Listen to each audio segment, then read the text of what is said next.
मेरा नाम परिसा है और मैं जमात अव्वल तालिबे इल्म हूँ। मेरी आज की तकरीर का उन्वान है उस्ताद का मतलब। ये तो हमारे होते हैं, हकीकत में यही कौम की बुनियाद होते हैं।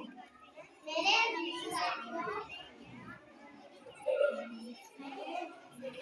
दरसो तदरीस